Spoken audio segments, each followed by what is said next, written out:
this is an iHeart podcast. Guaranteed human. Lowe's knows Sundays are for football, so tackle your home improvement projects by Saturday and earn your Sunday with great deals on LG and Bosch appliances, select Bounty and Swiffer cleaning products, and more.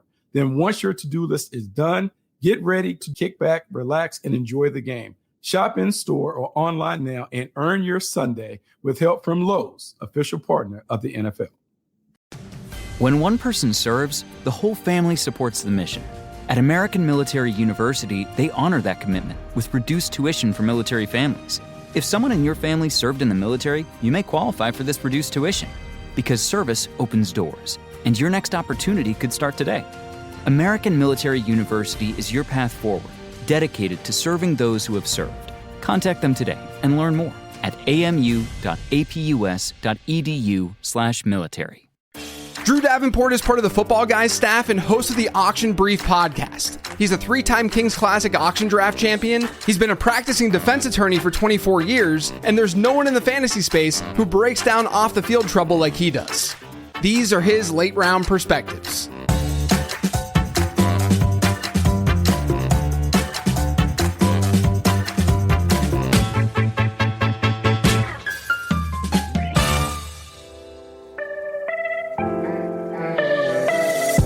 This episode is sponsored by DraftKings. We've partnered up with DraftKings again this year for Best Ball, and we've got a can't-miss offer on their biggest Best Ball contest ever. $20 million in total prizes. It's draft one, get one. Draft your team once, no weekly lineup management, and your top scorers start automatically each week, all season long. Download the DraftKings Daily Fantasy app and sign up with promo code LATEROUND. Enter a lineup in the $20 million Best Ball contest for $25 and get a bonus ticket for a second entry. 2 shots at the title. Draft one, get one, only on DraftKings. The crown is yours. I feel like there can't be that many lawyers that sit on a fantasy football podcast with 3 championship belts sitting behind them, dressed in shirt and tie. I mean, this is a dynamic that you don't find very often on fantasy football shows. Hey, I'll take it. I think that's probably a good thing, right? Yeah, I mean, yeah, of course. Are you going to be at the Expo again this year? Absolutely. Yeah, I mark my calendar by the Expo every year. I love that weekend.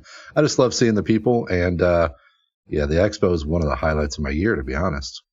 What would be if you were to sell it to somebody who's listening right now? Because how many years have you gone now? Well, I started by going to the Kings Classic in 2019.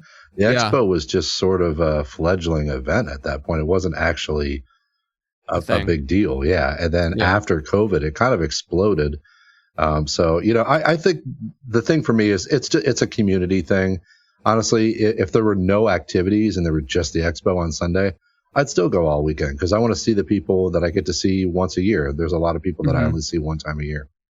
Yeah, that's the thing, man. I mean, I've said it before on shows. I was on the Podathon for SFB this past weekend, and I was saying how, you go to George's, the bar that's there for folks who haven't been to Canton / the Expo, but it's where everyone kind of flocks to, especially after that Friday event, but also the Saturday one too. Everyone kind of just goes there and hangs out, has a couple drinks.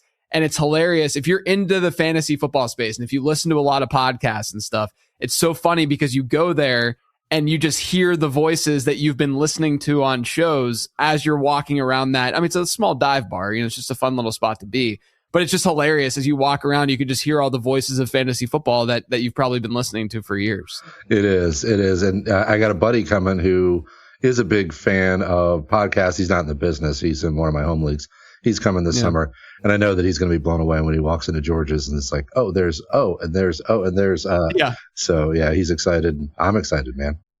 Me too. It's always good to catch up with people. Speaking of catching up, you and I haven't done a show in a minute since last summer, probably. And so, this is your first time on Perspectives. I like to get a little bit of a background for folks to kind of understand your perspective on and your outlook on fantasy football, but also just kind of how you got started in this and why you got started in this. So have at it. Well, I got started in this. It was a little bit of luck, a little bit of hard work, but I got a Twitter account back in 2019 for the purpose of just following people on Twitter. And staying up with fantasy football. It was an information gathering thing. And then I was seeing like the narratives around the Tyreek Hill thing happening.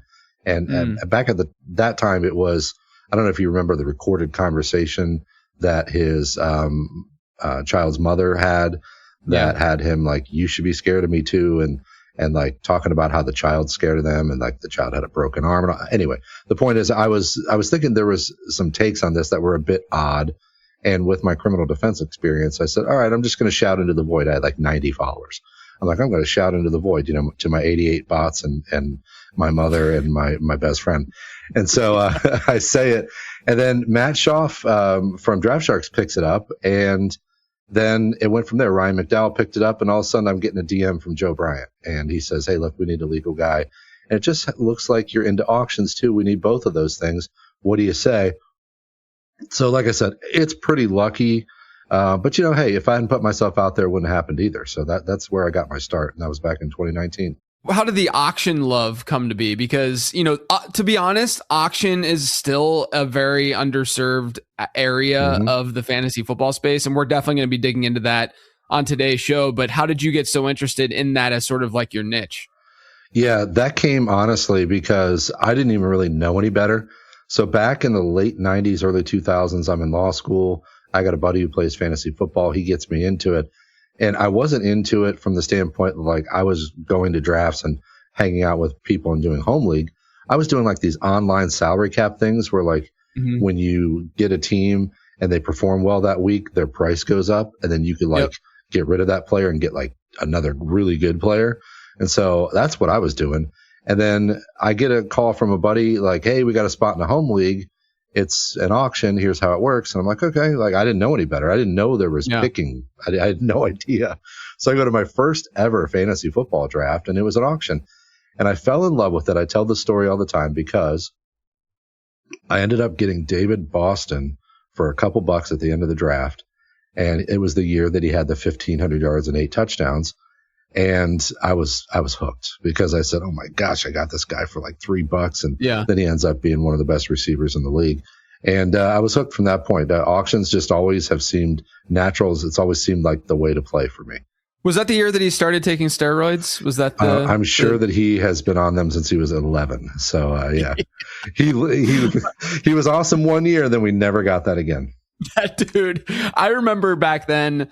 That dude, like we he was just jacked up. I mean, I've never seen a wide receiver like as that. Big as my head. Yes. Yes, it was absurd. So, how do you think your law background, because obviously you're a practicing lawyer, how do you think that has impacted the way that you view fantasy football as an analyst? Now, obviously, you're doing quite literally legal breakdowns of a lot of this stuff, but even just at like an individual player analysis level, or the way that you look at auction drafts, like how do you think being, an attorney has impacted the way and your sort of like specific angle that you look at fantasy football? Yeah, this could be a super complicated question. It could be a super easy one too. Yeah. I mean, I'm a lawyer after all. I can talk for 20 minutes about anything. So yeah, I think honestly let me just say that when I got my start and the buddy who was into it in law school, let me give a shout out to my buddy Greg Shope here, who's a lawyer up in Toledo. And he was the guy who really taught me what it meant to think about sports. And that was happening like right when I was getting my fantasy football, my introduction into it.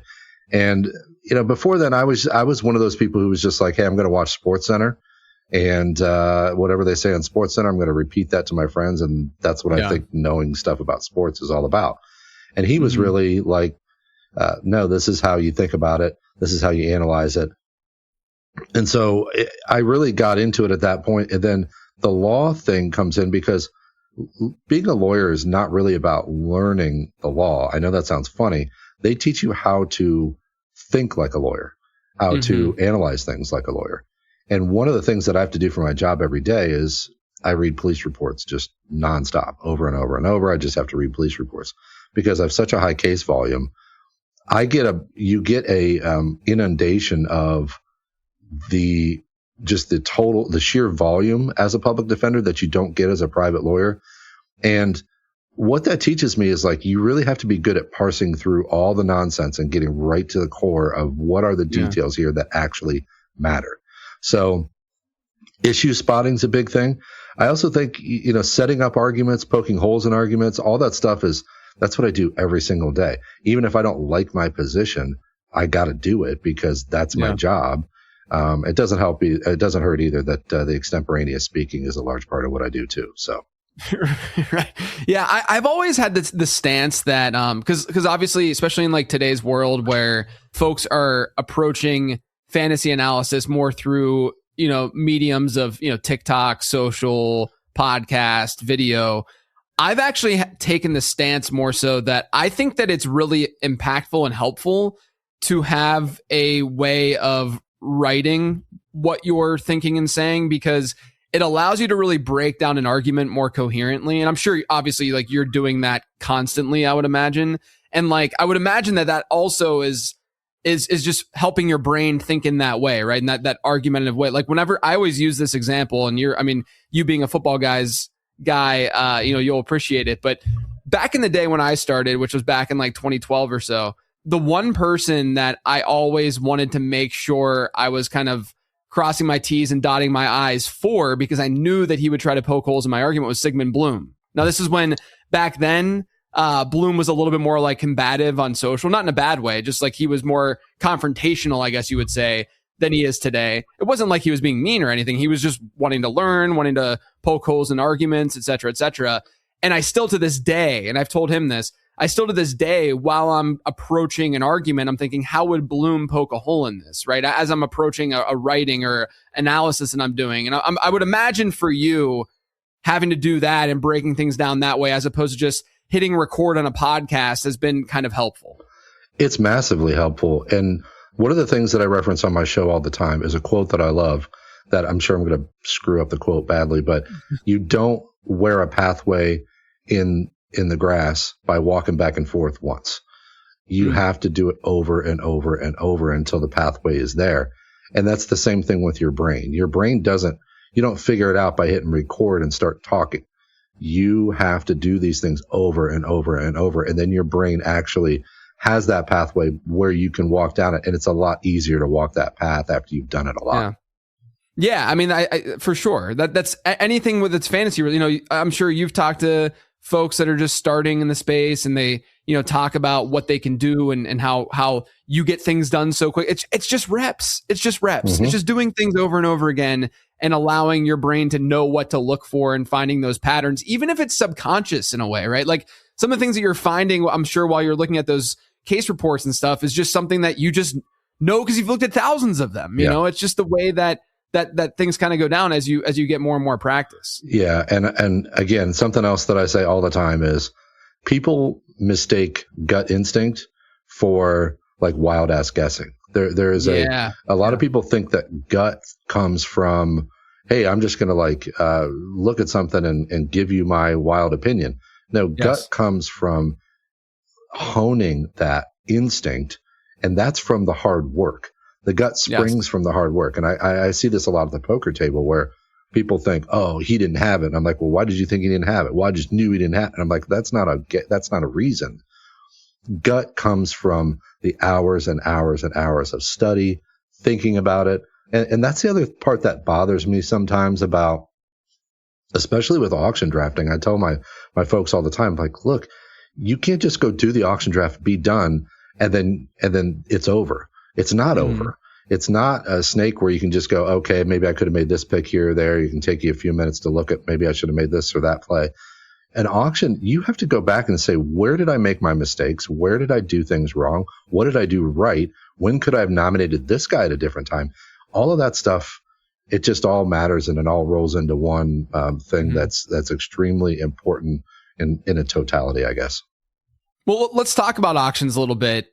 Give your pitch as to why it should be more mainstream, because it's not more mainstream. No. Like it's slowly grown as the game has grown, right? Fantasy football in general has gotten bigger and bigger, but I would argue that it's not even necessarily proportionally growing the same way that the rest of the space is. So what would your pitch be for more people to try out and play in auction leagues?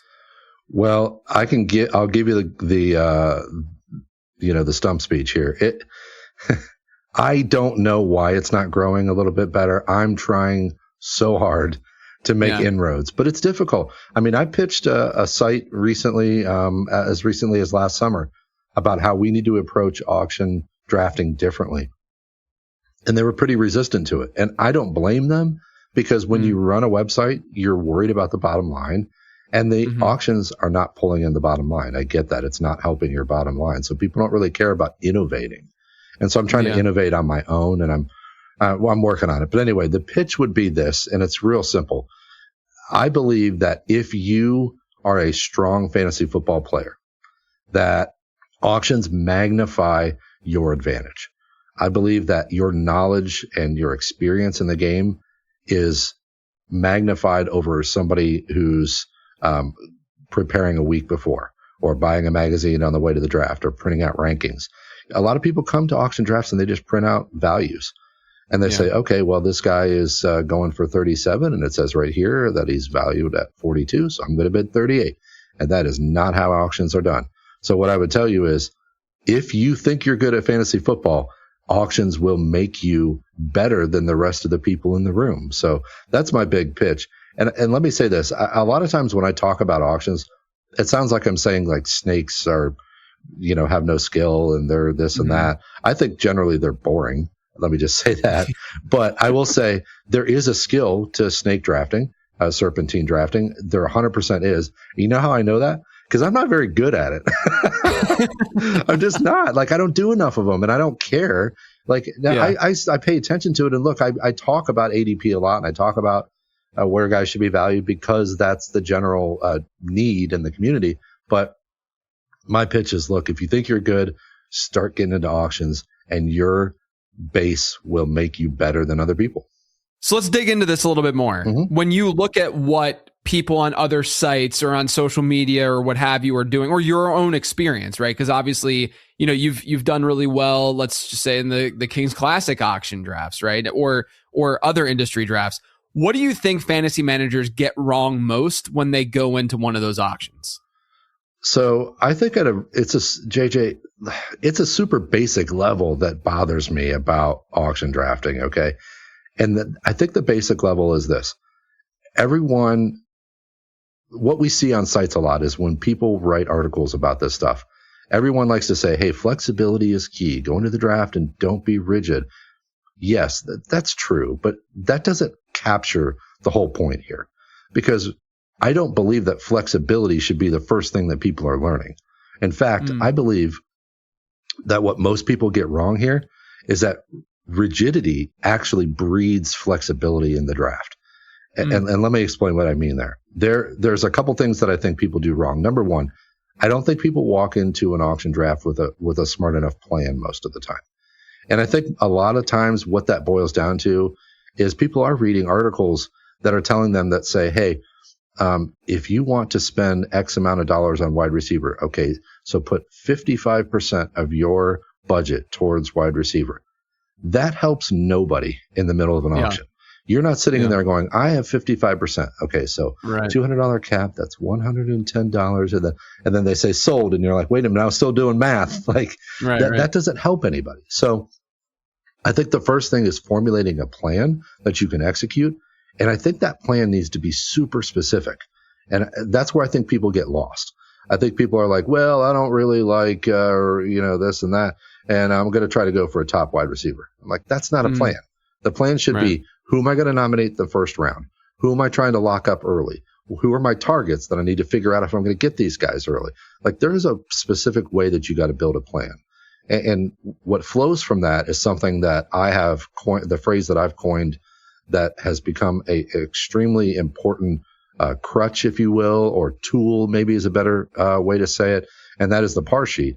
And the par sheet, I know that there are a lot of people out there that just kind of shrug that off and think that it's nonsense. But as soon as you use it, you will realize how great it is. And by the way, I realize I'm drafting against you in a few weeks. So just delete all this from your memory before we walk in there. But the par sheet, the par sheet's the single biggest innovation that I have in this space that I believe is important for especially new folks, but I think anybody, and I use it still to this day.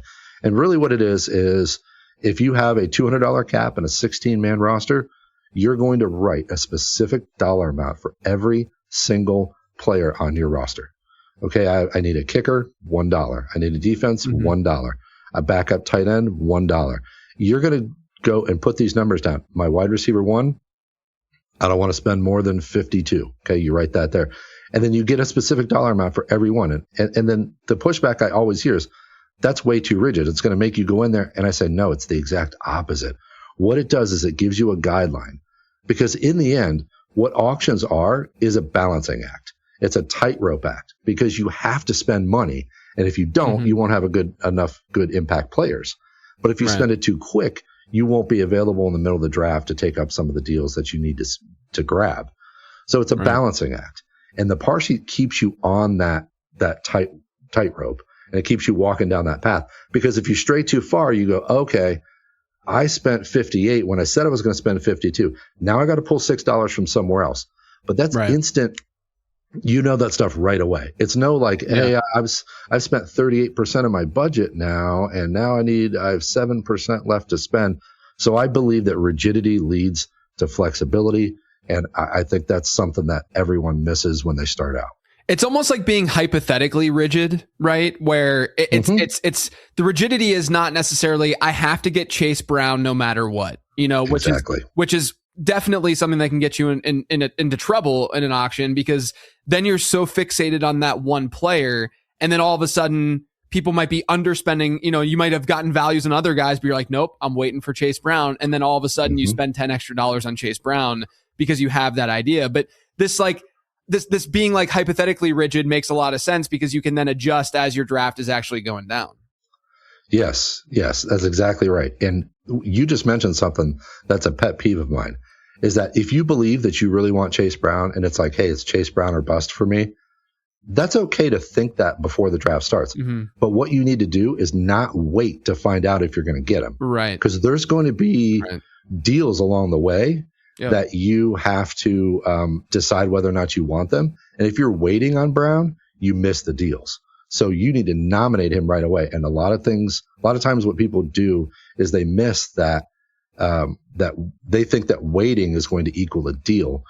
That's not really the case with the top players. You're not getting great deals on the top players. You need to nominate your targets early, find out if you're going to get them. Right. And if you don't, you can pivot. So, I mean, this might be one of those things, but what are a few things, if someone's walking into an auction draft that you think they should be aware of that they might not be prepared for, just given your experience? Yeah. So your show sheet had asked me for 3 things. I did list 3 here that are fairly specific, but I think they're somewhat universal too. So, and that's what I was trying to do. The first one is, I don't think anybody's prepared for the speed of the draft. I don't think anybody's prepared for how quickly things are happening. And certainly with an online draft, I know that most people are doing their drafting online these days, but if you're in a live auction, it's a little bit easier to say, hey, hold up a sec, I got to write that down, or I got to do this. But an online draft is a really fast process that you're not ready to handle. And when that clock is beeping at you, like 5, 4, in snake drafts, you're really comfortable with the fact that I've got time to check my roster, to check injuries, to look something up. You do not have that time in an auction draft. So it's just, the speed is different. So preparation is really important there. The second thing is an immutable law of auction drafting. If the prices are too high, they're going to come down. And if the prices are too low, they're going to go up. It is a closed system. It is a finite closed system. If you have a 12-team league with a $200 cap, there's only $2,400. And if people are sitting back and Jamar Chase goes for $48 when he should be going for 60, then you need to be bidding. Even if your plan was not to spend a bunch of money on a wide receiver 1, you've got to bid 49 because the prices are going to go up and you're going to be squeezed and you're going to be stuck. So just remember, if it's too high, it's going to go down. If it's too low, it's good. Now, the one thing I'll say, the caveat here is that if the prices are too high, you can't just sit there and wait. And then all of a sudden the top 28 players are off the board and you don't have any of them. You got to get one of them and overpay or whatever. But, number 3 is I don't think people really realize how much you're playing against people when you're playing an auction, because serpentine drafts aren't really like that. I mean, it is a little bit like if you're in the 10 hole and you're in a 12-teamer, and you need a quarterback. You go, okay, does 11 and 12 have a quarterback? Right. Like, can I wait till the wraparound? That kind of stuff. But you're not really even playing people there. You're playing rosters and stuff. But I think that it's underestimated how people will tell you what they think without knowing it. And in an auction room, you can look around and just see what people are thinking. Mm-hmm. I mean, you really can. Nobody's in that room they're all thinking about what they're going to do next. Right. You can really look around and just be like, I know he doesn't want him. He doesn't want him. He does. This guy always nominates somebody that he wants. This guy nominates people he doesn't want. This guy tries to waste money. You can peg it, and it's not hard because nobody's in the room really trying to sandbag you or trying to like do something, different. And on the other side of the coin here, let me just close by saying it's funny too, because when you're in an auction draft room with people you don't know, you can never predict when somebody's going to do something that's against their self-interest. And so that's one of the things where playing people, it's difficult. And that's part of why I love auction drafting, because people's self-interest sometimes doesn't come through in what they do. They get frustrated. Like, I didn't get that guy and I wanted that guy. Or they get mad at you because they think you're bidding them up when you're not actually doing that. You're just trying to build your team. And so people will act against self-interest randomly, and they'll screw up your plans, and then you have to shift and move. But that's all about playing people. And that's one of the reasons I love the game. I love to try to beat the game itself by game theory and by playing people. But again, that's one of those things that people underestimate. You're playing against other people. You're not necessarily playing as much fantasy football as you might think. For adults with Crohn's disease or ulcerative colitis symptoms, every choice matters. Tremfya offers self-injection or intravenous infusion from the start. Tremfya is administered as injections under the skin or infusions through a vein every 4 weeks, followed by injections under the skin every 4 or 8 weeks. If your doctor decides that you can self-inject Tremfya, proper training is required.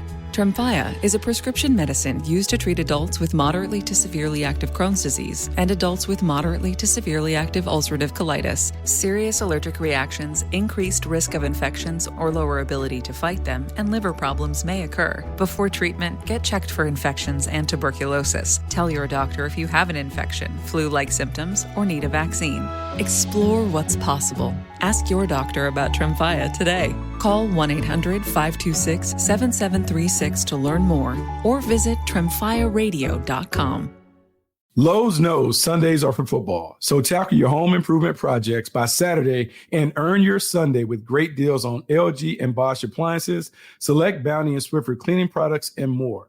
Then once your to-do list is done, get ready to kick back, relax, and enjoy the game. Shop in store or online now and earn your Sunday with help from Lowe's, official partner of the NFL. I also think that when I've had folks approach me about doing more auction content, which I've done auction content in the past, people don't know this, especially if you're newer to the show, but back in the day, I was Roto World's auction guy. Like back in like 2015, 2016, I would do, even before that a little bit. Yeah. And I would do stuff for their magazine and write about it. And one of the things that I think that, and I'd love to get your take on this, but I think that people overrate the wrong aspects when going from snake to auction and what changes from snake to auction. And what I mean by that is I write an entire draft guide, and it's 99% snake draft focus, talking about how to extract value, et cetera, et cetera. And in the end, a lot of those ideas can still definitely apply to auction drafts. It's just that people think that you go into an auction like you're playing a completely different game. Like it's still fantasy. Like the game itself is the same. And the mechanism in which you're obviously drafting those teams is what's different, right? But for some reason, I think a lot of people listening to this right now probably think it, but they think about that in reverse, like almost like the game is totally different and you're not scoring the same way. You're not putting a lineup together the same way, and how you're drafting players. That's where things differ for me, is that most people will get a ranking sheet and it's a linear sheet, 1 to 2 to 3 to 4 to 5. But to me, the big key with auctions is understanding tier when you're doing player take, when you're trying to find pockets of value. Because I think in the end, both snake and auction, if there's like where the overlap is understanding where there might be pockets of value within a position. Like I really like a lot of the late third round to early fifth round wide receivers this year, right? So we're talking like the Luther Burdens of the world, the Tedero McMillans of the world. There's so many, Jalen Waddle, Terry McLaurin. There's so many good wide receivers in that range.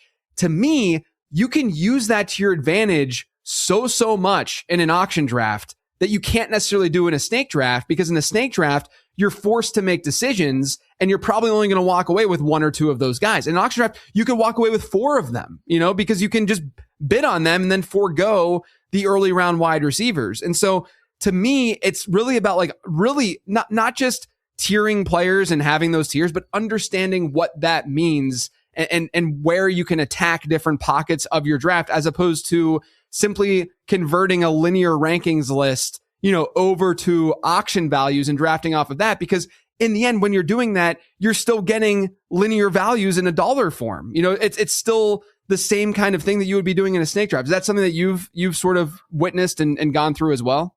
Yeah, this is a really astute point here, because the preaching I started to do last summer, and I actually made an entire episode about how the fantasy industry is really failing auction drafters, because there is a tendency to believe there's a 1-to-1 comparison, and that a mid-third round guy should be X dollars. And I just think that's nonsense, because the auctions themselves are non-linear processes. Exactly. We don't nominate guys wide receiver 8, then wide receiver 9, then wide receiver 10. That's not, so you have to get rid of the linear thinking, because prices happen because of nomination order. And on top of that, the spikes in prices will happen because of scarcity. And that's not something you can predict ahead of time. And so to your point, and I'm going to steal something from something I was going to say down the road, but you're talking about something that I preach about all the time, which is opportunity cost. Yes. And I hate mid-round tight ends and snake drafts. Yes, same. Just absolutely can't stand it. Yes. But when I get into an auction, it's a lot easier, because people don't care about tight ends after a certain number of them. Once you get past around, tight end 4 or 5, people just kind of don't care. And you can get guys like for $3 to $5 that you would have to spend a 7th round pick on. I'm not doing that in a regular snake, but I'm in an auction. The opportunity cost is not the same. So, and it's the same thing with wide receivers. And I love that you pointed out all these guys, because the open to my show a couple weeks ago, we had just done a mock auction with some of my Patreon folks. And I said, I'm not so sure that with seeing the prices that I saw, it was a weird sort of inflation at the top. And I talked about this with Rich Rebar recently, about how there's just a very small subset of receivers now that are demanding that 30% alpha target share. And that was reflected in this first auction that I did, where the top guys were way more inflated than I had seen in recent years. And then it fell off a cliff. And I said in my show, I think that it's very possible that my strategy this year is not going to be to have one of these guys, but instead it's going to be to go after Tedero McMillan, Terry McLaurin, Jalen Waddle. These guys that are all $25 to $30, you could go and get a pretty banging group of 5 wide receivers for about $110 that are all like those guys. And the guy that I had leading the charge was Devontae Smith. He went for $33 in that auction. And then I said, okay, put him with, and I think I listed those guys. And then, Christian Watson or Jameson Williams for 18 or $19. Bang, $122, I think it was, to have Devontae Smith, Terry McLaurin, Ted McMillan, Jameson Williams, and one other, Jalen Waddle. Yeah. And I'm not so sure that that's not going to be my strategy this year, because you've isolated exactly my point, which is that your approach should matter as far as where you see those value pockets. Yeah. And it's something that I preached about for years with quarterback, that I thought that, now I don't believe that this year, and I've kind of come off it, but I believe that for several years, the way to approach quarterback was, I don't want the top couple guys, and I don't want my roster filler replacement level guys. There's a little value pocket of guys that are $6, $8, $10 that I believe are extremely valuable, but that don't command the price of the top guys. Yeah, I think that also, the quarterback thing's really interesting, because I've noticed more anecdotally, and obviously you've studied this a lot more than I have and done a lot more drafts than I have, but I've noticed anecdotally that if you're especially if you're in a sharper room where you know people aren't going to want to spend on quarterback, people are trying to like penny pinch at that position, thinking that, oh, there's no difference between this middle round guy versus this late round guy. It's traditional late round guy in a snake draft. But like in the end, you still have to look at the dollar value itself and what those savings are. We're not talking, Nico Collins to the next tier of that group of wide receivers we were just talking about, where there might be a significant dollar value change from that player to the next. We're talking about going from, a middle round, maybe even Jalen Hurts this year, however much he goes for, or Justin Herbert or Trevor Lawrence, to then, knocking that down to one of your favorite, late, maybe Tyler Shuck will go for $1, right? And if you're only spending $4 or $5 or $6 on a Justin Herbert or a Trevor Lawrence, I don't think that the penny pinching makes that much sense in that case compared to what it might do from a regular season long draft and a regular snake draft, I should say. The opportunity cost equations, I think with those, it's the same idea as the tight end thing that you were talking about, right? The middle round tight ends, the delta in actual dollar value, even if we're usually fading those guys in a snake draft, the actual delta in dollar value when you're talking about throwing a dart at Greg Dulcich compared to drafting Tucker Kraft, it's like, why would we not just spend $4 or $5 more to get Tucker Kraft instead of, because you're going to have to spend that dollar, and there's just such a low ceiling in terms of how much people actually spend on those guys when push comes to shove. Yeah, and it's radicalized me a little bit in the last couple of years against spending too much on my bench.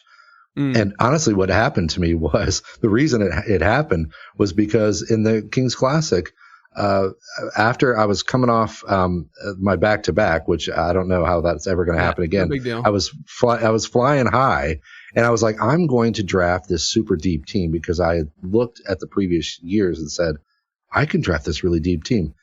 And I had the illusion that I could build a deep enough team to stave off the injuries in a 14-team league. It's just not happening. Right. And so I've gotten more and more to the point where I'm absolutely not going to save money because I need to get some guys on my bench. Mm-hmm. If it comes down to it and I'm in a tough bidding war and I need this guy and he's my starter, then I'm just going to spend the extra money. Right. Because when you get to the end of the auction, you're never going to regret spending the extra $4 for Trevor Lawrence or Justin Herbert. You are going to regret waiting and then looking down at your team and saying, I have no guys with X factor on my team because I dropped out because, this guy was $4 too much. This guy was $3 too much. Like, that's silly. You lock down those guys, those impact guys, and then worry about the rest later. The rest will come to you. And if you end up not spending enough on your bench, hey, work harder on the wire. I've been doing the exact same thing and trying to preach the exact same thing in best ball to a degree where, I talked about this on Becoming a Best Ball Bro this week, but essentially there are going to be times where, I was at like the front of the draft, right? And I drafted Jalen Waddle on this best ball team. I think it was in like the 102 area or something like that, 103. And I drafted Jalen Waddle, and the way that the quarterback room was kind of shifting and moving, I was in the 9th round and I took Bo Nix like 15 picks above ADP because I knew that he likely wasn't going to make it back around to me. And you can sit there and say, but ADP value, you're not extracting, but it's not about extracting value out of every single pick that you make. In the grand scheme, of course, you want to extract value, and you'll be able to pick and choose those battles. But you have to look at what works for your individual team in that instance, right? Like, you can't just ignore, you can't just sit there and say like, hey, look at this amazing value that I got on Tyler Shuck. I only got him for $1. When realistically, if you're looking at the usability of that team, if you would have just spent, I think the exact same thing happened with me in the Kings Classic last year. I drafted Drake May, and I love Drake May. Like, that was one of my, it seems like a humble brag, but it was just my guy last year, as it was a lot of other fantasy analysts. And I got him for like $3 or $4. And it was a situation where, he gets nominated. I bid him up $1, and then someone else bids him up $1. And then I could see no one else wanted to go further because it was a late round quarterback. And they're like, oh, I budgeted $1, $2 for my late round quarterback. And I'm like, I'm just going to spend $1 extra dollar to get all of you off of me right now, And that's all it took. That's all it takes. You don't think about that dollar when the draft is over. It doesn't matter at all. And how many times do you end an auction with $4 left over? Right. It happens all the time. And then you're like, oh, damn, I should have spent that money on Drake May. Exactly. And then you look back halfway through the season and you go, oh, my God, my quarterback is Jordan Love, and I could have had Drake May. Right. What the hell did I do to myself? And that's why I say you'll never regret. And the other thing that I think that that you hit on here is that when you're calling out a guy like that, there is a certain categorization, you hit on this perfectly, that people have in their minds about that player. Mm-hmm. And that prevents them from kind of breaking through it and bidding on that guy, when in reality, that's not what you should be thinking about. Because look, I know we do this for a job. We want to post our team and be like, look at this sweet deal I got on this guy. Right. And sometimes you just need to spend money, and sometimes you're going to spend too much money. Right. And let's say that, hey, I have this guy rated as a $17 player, but I really need a good wide receiver too that I don't have, and it's getting thin. And I spent $24 on a guy that's a $17 player. Mm-hmm. That bugs me, and I don't want to do that. And one of my biggest problems, literally might be my biggest problem, is that I know value so cold. I know him so well that I hate paying extra. Yeah. But what I have to do is I have to force myself to do it sometimes and say, this is way too much for this guy. But it matters more to have the guy than it does to have the value. Exactly. We have to not lose the forest for the trees. When we're in the middle of the auction, it's easy to say, there's no way this dude is worth that much. Mm-hmm. But how much is he worth to you and your team and your fantasy team in week one when you're setting your lineup? That's what matters. Exactly. Yeah. I also, this kind of plays into one of the things I wrote about really early on at Roto World whenever I was doing the auction stuff was what I called the U theory. And it was essentially this idea where, a lot of times in drafts, there are like generally accepted tiers, right? You have the round 1 to round 2 running backs this year, let's say, where there's a group of like 6 or 7 guys that everyone kind of sees as interchangeable in rank. And, maybe you like Amari and Hampton more than Kenneth Walker or whatever the case may be. But generally, that the room of 12, 11 other people are going to view this tier very similarly. And what I noticed in doing some research, this is like 10 years ago. But what I noticed is that if you think of the letter U, when the tier starts, people will spend X dollars on that, right? In the middle of the tier, before, there's still like 3, like if you take the 7 guys that I'm talking about, I don't even know how many running backs, but just say there's 7 players in this tier that's generally accepted. The first guy gets nominated, he goes for X dollars. The next handful of players will go for a comparable number, if not a little bit lower, because people know intuitively that there are other, unless there's like someone that people just really like, but people generally know intuitively that there's more players left in that tier. And then at the very end, when the tier's drying up, that's when prices skyrocket again, because they understand that this is when things are going to dry up. And I got to get my guy now because I didn't buy into this tier. And you can get more value. This is why I think knowing tiers and understanding pocket values is just so important in auctions, because you can really extract value by knowing when it's the middle of that tier and you don't have like such strong player takes that you need to absolutely get this guy, because there is variance in fantasy football. And you can sit there and say, I'm going to wait 1 or 2 guys in this tier. Okay, I know that this guy's off the board. This guy's off the board. Maybe now's the time to pounce. We'll see what the price tag looks like. And then once that tier is done towards the end, that's when the prices start to skyrocket a little bit more. Is that something like a phenomenon that you've witnessed as well? Yes, absolutely. I call it the boomerang effect. It's the same thing. You're definitely hitting the nail on the head there. And the wild card factor there is just the nomination order, because a lot of times somebody will nominate somebody who's in the middle of a tier, and it's hard because people really find comfort, and they don't realize it, but they find comfort in that market setting within the tier. Mm-hmm. So if a player goes for 27 in this tier, and they think, well, that's the top player in the tier, everybody's going to go below that until they get nervous, and then it's going to spike. Yeah. But they find comfort in that. And again, that's another thing about playing people. Find out what makes people comfortable and uncomfortable. By the way, you always want people to feel uncomfortable when you're in the game. Sorry. No, it's true. It's true. I'm just thinking about myself in literally 3 or 4 weeks from now drafting with you. And not only are we going to be approaching these drafts probably similarly, but you're just going to have this look on your face. Like, I want you to feel pain right now. I want you to feel bad. Do you feel bad yet? But yeah, when people are comfortable with like, hey, this is the number, then they're going to slot those guys in behind it. Yeah. And you need to make sure you get one of those slotted guys before everyone goes, ugh, and then starts going crazy. Exactly. All right. I want to move on from auctions. I want to talk about the legal side of things that you do, because this is also a big differentiator for you and what you can provide to the fantasy space. You do awesome threads all the time on different legal situations, because unfortunately, the way the NFL is, there are a lot of off the field incidents that go on that we have to figure out from a fantasy football perspective.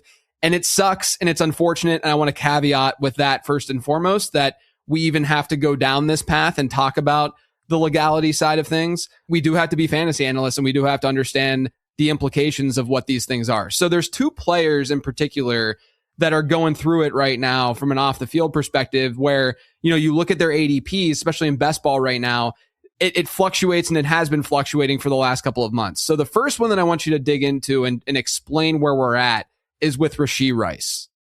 Yeah. Boy, this is a super complicated one, but let me try to break it down as simply as I can, because I think right now we're in a different spot than we were because he's out of jail and we haven't heard anything from the NFL. Now, that doesn't mean we're not going to hear something from the NFL, but the original thing that I think confused people with this case and with the development in the case of him going to jail, missing OTAs while he's, recovering from a knee injury, all that mess. The thing that was difficult for me to parse at the beginning was that he got 30 days. And initially I thought, hey, he violated his probation. He's got 30 days from the probation violation. And technically, yes. But what happened was he was ordered to do 30 days in jail as part of his deferred adjudication from the original plea. And that 30 days was, I have the sentencing entry posted on one of my threads, which says that 30 days was to be served TBD. Now, that's great for Rice, because it's obviously part of the deal that his team worked out, that he could just kind of do that 30 days whenever he wanted over the next 5 years. Right. He hadn't done it yet. Who wants to sign up to do it immediately, right? I got 5 years. I'll do that later. Yeah. So basically, he's got these conditions, and I've read the probation conditions, and the conditions, one of them was that you can't have illegal substances in your system. Actually, he's not supposed to be drinking or buying alcohol either, but he's not allowed to have illegal substances, because I kind of heard that argument about, well, weed, blah, blah. And I'm like, first of all, he's not allowed to have alcohol. That's illegal everywhere. And number two, weed is not legal in Texas. So where this case is, it's not legal. So I'm sorry, but that's one of your conditions. And so what ended up happening was, I said, now what, but why is he getting this 30 days now? And then I said, oh, I know. He walked in there on this violation because the person said, hey, he dropped dirty. They have a hearing in front of the judge, and the judge says, okay, I'm not giving you 30 more days, but this is your wake up call. You're going to do your 30 now because you violated probation, and I'm not taking away your probation or your deferred adjudication, but you're going to go do this now. And this is your wake up call that I'm not messing around. And so this was confirmed to be accurate. And I'm glad that I parsed it correctly, because there was a lot of moving parts there that I was just like, a lot of this just isn't adding up perfectly. But he ends up going to jail because of the violation. But the reason I say all that is not to hear myself talk and sound smart. The reason I say all that is because this is part of the original plea that he was already punished for by the NFL. And so I think that's super important when it comes to whether or not he's going to miss time this year, because I don't know that the NFL is going to care about a weed violation of the probation. And it's not because it's not important to them that he violated probation. It's just that it's already part of what he's been punished for. And I think his team in the NFLPA would argue very strongly that this is not something that you can give him additional punishment for. And then so what it comes down to is, and let me just say, I'm breaking this right now on JJ's show because this has only been available to the Patreon so far. But I think that with Rice, I feel more comfortable with him in mid to late August by saying we're taking a 120-day bet on him. We don't have to worry about it. Now, we're talking redraft, obviously. In Dynasty, he's still toxic in my mind. Right. But you're only taking a 120-day bet. And the couple of times that Rice has gotten in trouble has been in the offseason when the guy's got nothing to do. If he makes it through training camp and he makes it to the season, I think it's okay to make a 120-day bet because I think he's going to stay busy and I think he's going to stay out of trouble during the season. And I don't think he's getting a new suspension. So I think it's okay to make a bet on Rice when we get to middle or late August. Right now, I'm still pretty nervous about it. Yeah, I mean, it seems like especially from like a dynasty perspective, like the thing that he did, right, smoking weed, is not the thing that people should, in my opinion, really care about, because people are doing that everywhere, all the time, every day. It's the idea that he was on probation and he knew that he shouldn't and couldn't do that thing, and he did that thing, right? It's just a decision-making thing, right? And so that's on top of the other decision-making things that have gone south for him. And so that's the scary part about him long-term. But to your point, if there's no suspension based on, how you read this and confirm this, and the fact that this was the delayed 30 days just happening now instead of later. And then on top of that, like, do you think that the way the NFL has sort of approached marijuana could also play a role in this? How they've become more lax and just, it's not as big of it. Yeah. Like, it's not like it was like a different type of drug that they might have been a little bit harder on. Yeah, absolutely. It's part of it, because the NFL has changed the substances of abuse policy that raises the level of marijuana you're allowed to have in your system, and how much they care about it after each offense. And so I think that absolutely plays into it. If he's caught with something different in the system, I think we're having a different conversation. For adults with Crohn's disease or ulcerative colitis symptoms, every choice matters. Tremfya offers self-injection or intravenous infusion from the start.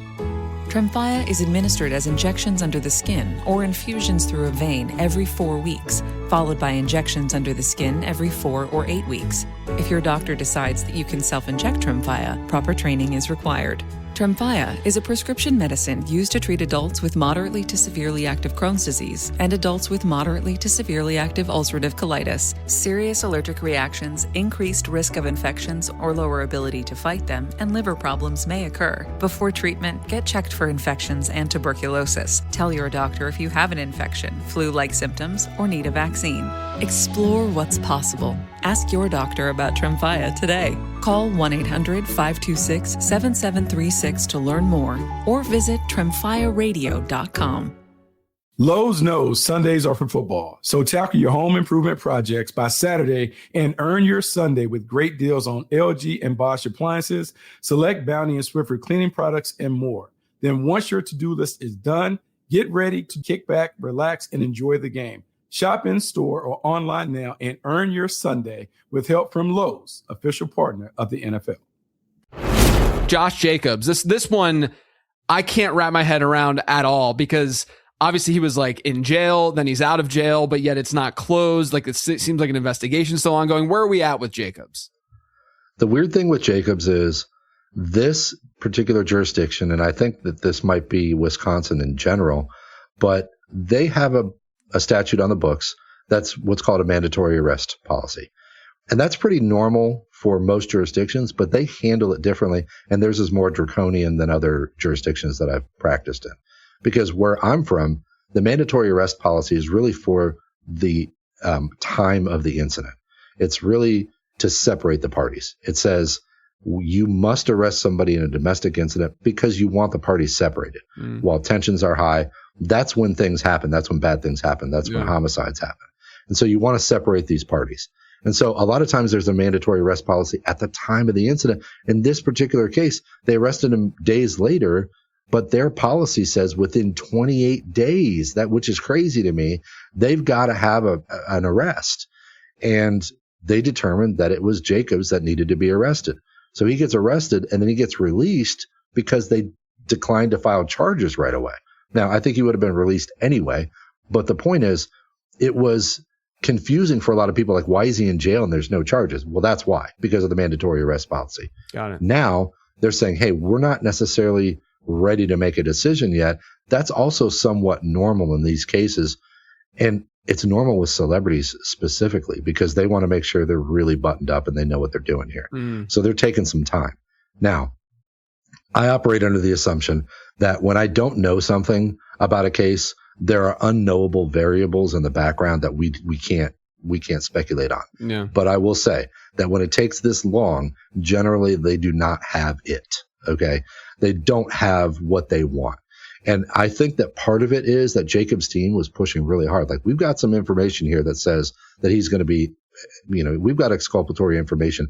You have to pay attention to X, Y, and Z. I think they're behind the scenes really lobbying the state, like, look at this information we have before you decide to do something. And I think it's making the state think to themselves, should we do this? Now, the major problem I have with all of this is that I've been in so many of these domestic violence cases. That is one of my, between DUIs and domestic violence, those are my two most common cases. Domestic violence, there's so many different components to it, but one of them that I have learned is that if another person calls the police, things are pretty bad in that situation. And that's what happened here. I believe a neighbor called the police because they heard stuff was happening next door. I believe there's a recording of it. And I'm not sure we know exactly, I'm not sure that we hear the exact, but the point being, it's a fairly serious situation when a neighbor has to call the police and when there's enough ruckus. Yeah. And that's bad. That's real bad. And we don't know. The problem is, and I have to be real careful here. The problem is there may be something awful that happened, and there may be something that happened behind closed doors that only two people know about. Right. And that's Jacobs and the other person. And there could be, I don't know that. And again, I'm trying to avoid a slander lawsuit, but there may be something that happened behind closed doors. And it seems like things were bad enough the police need to get involved.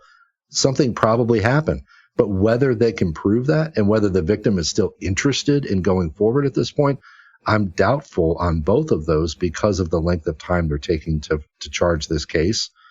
And two things come from that. One is that I think that either they don't file and then Jacobs is fined for the season, or if they do file, I think we're getting so close to the season, Jacobs' team is going to push it off into next year. I'm operating under the assumption Jacobs is going to play a full season for the Packers this year. Yeah. And it seems like right now, when this stuff was not even in our imagination, he was in best ball, late second round pick, early third round pick, and now he's fallen at times to the fifth over on DraftKings. And so, yeah, it could be an opportunity from a strictly a fan. Look, again, I have to reiterate, it's admittedly incredibly gross that, you have to go in one set, one of these things is way more important than the other. I totally understand that. But I also have to, do my job and talk about what this means from an implication standpoint for fantasy football. And it does seem like if that's the case, then Jacobs is someone that you could hypothetically be targeting right now. All right. I do need, yeah, you are. Okay. There you go. You got the lawyer targeting him right now. I am. Yeah. Okay. I want to get at least some player takes from you before I let you go. So give me some players that one at each position that you are targeting this year here in 2026.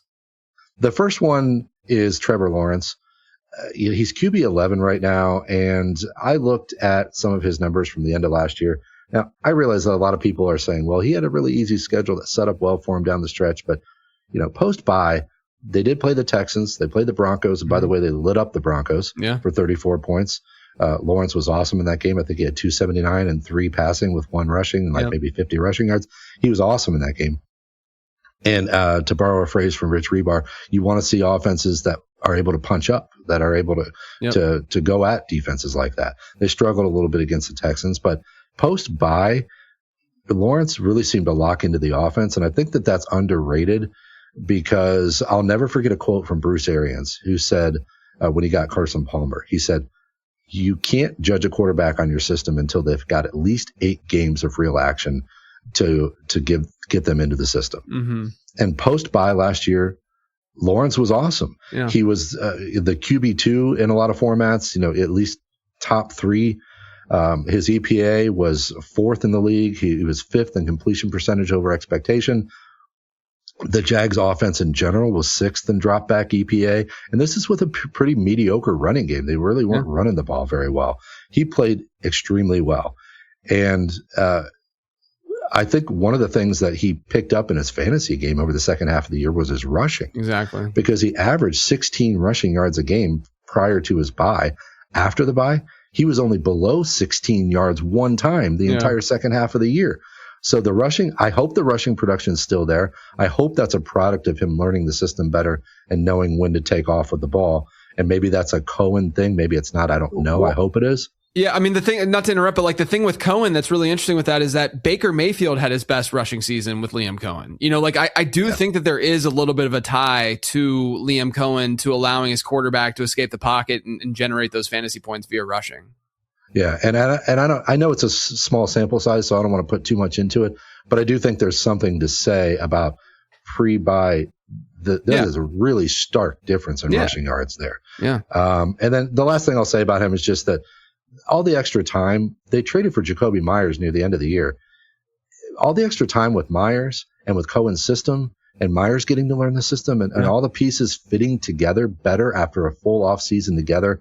I think wheels up and QB11 seems a little bit odd to me. I don't know why he's going so well. Spoiler alert, but he's a player to target in the draft guide this year. So yes. I'm totally with you. And you are going to butt heads, I can tell. Yeah. So just make sure you bid 5 when I say 4. Yeah. So at running back, the guy I'm looking at is Kyren Williams. I just can't stop talking about Kyren Williams. And I realize that it's fun for everyone to be in on Blake Corum. I get it. But let me pull this out for you that this is from our buddy Dwayne McFarland over at Fantasy Life. I love his utilization tool. I don't know if you've used it before, it's great. But he's RB15 right now in ADP. He's never finished that low in his fantasy career since his breakout. He's never had a fantasy season that low. I think the most interesting thing is when they started to use Blake Corum last year, we saw his numbers right about 15.8 points per game when they started to use Blake Corum. And before they used Blake Corum, he was about 15.7 points per game. Mm-hmm. So they really focused on getting Corum involved, and yet Kyron's fantasy production didn't really take that much of a hit. Yeah. And it's one of those things where I know that it's hard to get your mind around this, but when you're watching on Sunday, it was really just a rotation. It was just, this is your series, this is your series. Right. And there's going to be some luck involved there about who gets the goal line carries.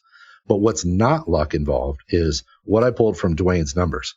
And that is that he played 95% of the 2-minute snaps. Mm-hmm. He played 72% of the long down and distance snaps. And he played 73% of the short down and distance snaps. He still managed 59% of the carries inside the 5-yard line. So all of those things tell me Sean McVay trusts him. They're going to continue to use him. And even when Blake Corum is involved, I still think Kyren Williams is a value at RB15. Yeah. How about your wide receiver? My wide receiver is Jalen Waddle. We already talked about him. He's at wide receiver 24 right now.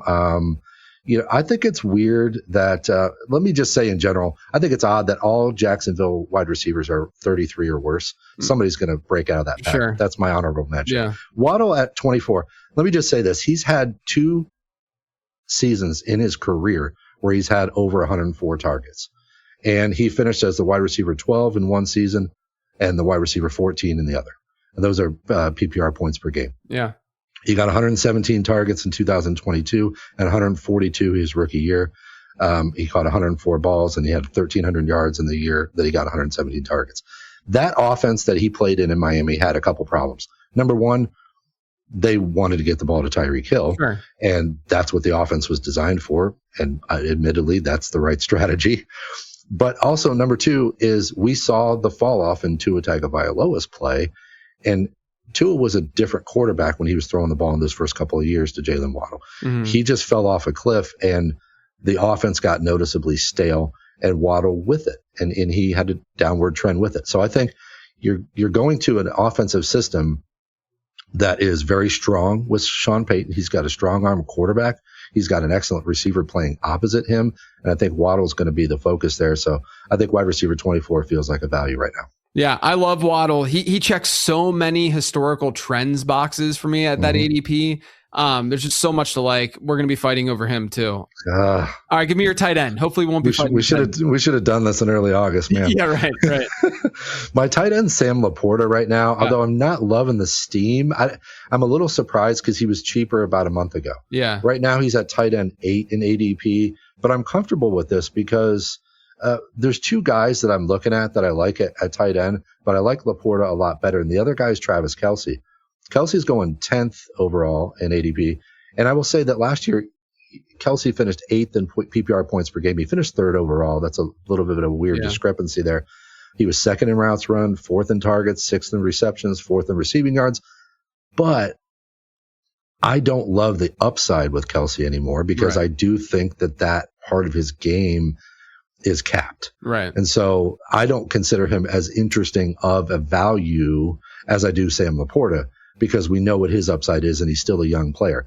We don't like messing around with back injuries. I get that. And I get that it could backfire. And this is a little bit more of an auction play than a snake play because I think you can get Laporta cheaper. But at tight end 8, if you look at his historical finishes, of course, we know he finished tight end 1 as a rookie, but then he finished tight end 9 in PPR points per game the following year. And last year before he was hurt, he was tight end 8 in points per game. So I think you're drafting him at his floor right now, and we know what his upside is. Yeah, I mean, he's also one. I've gotten him in best ball at times just because of a week 17 stack too, because they get Chicago, which is nice. But yeah, I like that call from an auction standpoint. Basically, plays into to bring it all back, plays into what we were talking about with those middle round tight ends and quarterbacks. So, all right, I got one more question before I let you go.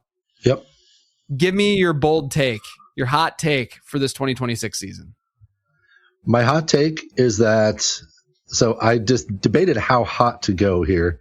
So I went right in the middle. My hot take is that AJ Brown has overall wide receiver 1 upside.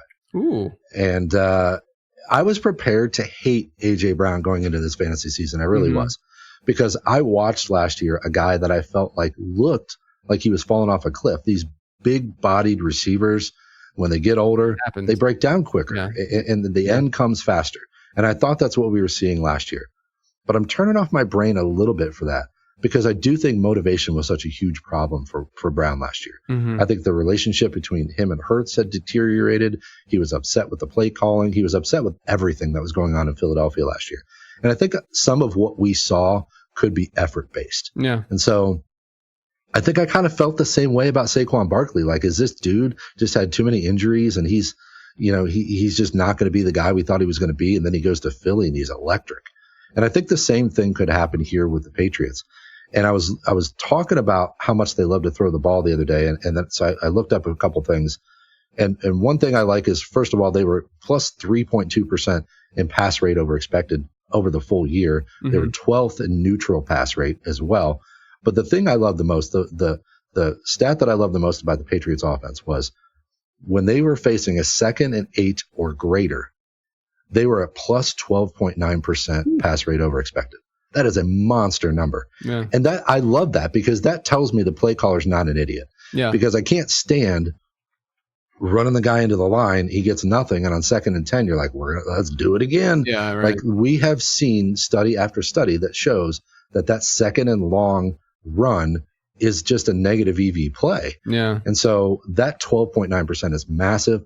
I think the Patriots offense in general could be a firecracker. And I think AJ Brown has that possibility. Now, maybe he's the washed guy I saw at the end of last year, but I think a lot of times motivation comes when we don't expect to see that because we think what we saw was, hey, this guy's falling apart. And really, he just needed motivation and a new lease on life and a new place with a really good quarterback. Yeah, I bought more and more into AJ Brown. You know, I bought into him before the trade happened because from a best ball perspective, just because you knew that the ADP was going to rise. And then the ADP rose and I'm like, wow, this seems kind of insane. But the more that I've thought about it, you know, he's the more I think it's a stable, you know, place where he is. Like, it makes sense as to where he's going at this point. He loves his coach too. Yeah. Yeah. That makes a difference. He's got to be. Yeah. Love it. Drew, this was great. Thank you so much for hopping on and chatting. Let everyone know where they can find you and where they can find those awesome threads that you're putting out there on X. Yeah, thank you so much for having me, man. This is fun, doing a little home and home. I think you're coming on next week, so this is really fun. I enjoy talking to you. Thank you for having me. You can find me on Twitter at Drew Davenport FF. You can find my show, The Auction Brief, anywhere you find podcasts. My writing's over at Football Guys. And if you want some extra behind-the-scenes stuff with the legal stuff and with the auction stuff, I do all auction-targeted content over at my Patreon. That's the Fantasy Football Lawyer. Yes, can't recommend Drew enough. Also, check out lateround.com. Make sure you have pre-ordered the draft guide that will be out on July 10th. So by the time this is released, it'll be a week before that comes out. Getting closer, almost done, which is, you know, I read that thing cover to cover last year, man. Oh, I appreciate that. Yeah. And so, yeah, that'll be out a week from Friday. So a week from when you're listening to this, hopefully. Also check out the new members hub over there on lateround.com. subscribe to the YouTube channel, all that great stuff. Otherwise, everyone, thanks for tuning in.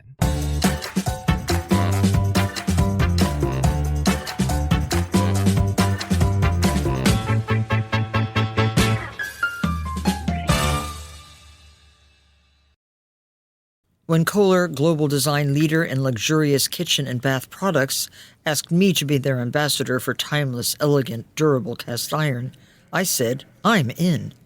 Soon after, I was in their Kohler, Wisconsin foundry, watching molten iron poured, enamel applied by hand, and the beautiful finished pieces ready to ship. Since 1883, Kohler cast iron has been crafted by incredible artisans, and seeing it firsthand gave me a whole new appreciation for their craftsmanship. Now, I'm proud to lend my stamp of approval to my favorite Kohler cast iron products for their durability, beauty, and enduring style. Shop my curated picks at Kohler.com. As the Kohler cast iron ambassador, I say, long live cast iron. This is Tab Ramos from Inside American Soccer, and this summer, Topgolf is turning into the ultimate soccer destination. They've got a new soccer-themed game you can play with your group, exclusive food and drink items. They've even installed full-size soccer goals so you can try to hit golf balls right into the net. And every match all summer long will be on throughout the venue. And if you want to keep the fun going all summer, you can get the Topgolf Summer Fun Pass, which lets you play every single day and bring up to 5 guests every visit. Get yours now at topgolf.com/funpass. This is an iHeart podcast. Guaranteed Human.